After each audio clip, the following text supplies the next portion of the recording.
Hey everybody, Mike with Sheridan Pest Control. Just a real quick video on mice. I hear a lot of things about mice that aren't true, a lot of comments that are not healthy. So I just want to give a few quick tips. But before I do that, I hope everyone is happy, healthy, and safe. I am out working.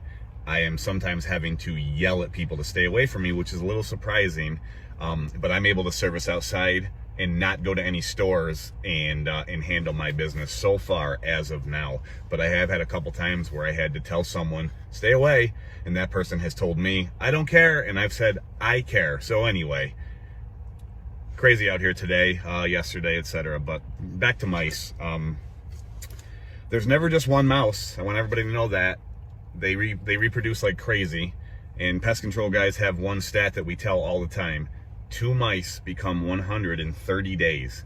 Female mice become mature enough to sexually reproduce at 21 days. So if 2 become 100 in 30 days, and at that 21-day mark of those 100, 50% of them can then reproduce, imagine how quickly the mouse population can get out of control. Okay, another thing related to mice, and of course all rodents in general, birds, rodents, anything that runs through or flies over is covered in ticks, which means that they're dropping ticks on the lawn.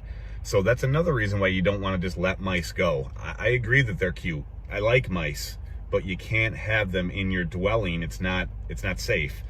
And then that third thing that we always tell people is they're a fire hazard. I have multiple examples in my life as a pest control guy where I've seen burn marks going up a wall where a mouse had chewed a wire and it almost did ignite a fire. It happens all the time. It's very good to be on home protection type programs so you can take care of mice. It doesn't eliminate them 100%. Never trust a pest control guy who talks about complete eradication, complete extermination, 100%, 100%. Stay away from that because it's not true. But what we can do is take the population from hundreds to a few, and then there's less chance of bad things happening. If there's 7 rodents running around outside, there's way less of a chance of bad things happening than if there's 77 rodents running around outside. So the fire hazard thing is real. One more thing, quickly, be careful post infestation, rodent infestation. Guys like me go into places, garages, attics, basements. We see all types of droppings, mouse droppings, squirrel droppings, chipmunk droppings, you know, all that stuff. We see it all the time. You have to be careful with that.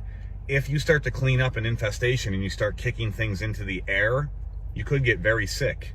It could be fatal, but just be very careful. There's different ways to clean up post-infestation. First, you have to take care of the infestation, but then when the cleanup happens, we're talking about masks, gloves, HEPA filter vacuum cleaners, and there are disinfectants that need to be used. So related to mice, they do matter. You can't have them around. You have to be proactive, and it's very good to be on a program to just keep the rodent population very low. So I'm Mike Sheridan, Sheridan Pest Control, 518-935-7162, 518-935-7162, Albany, New York. Everybody be smart and healthy and happy out there. I'm thinking about everybody. I know most of my friends are too. We're all pulling for each other. This is a crazy time, but anyway, thank you. Video on mice. By the way, I need to talk to my friend Melissa Killian and figure out how the heck she gets her phone to sit on her dashboard without leaning it against something, which is what I just did. So anyway, see ya everybody.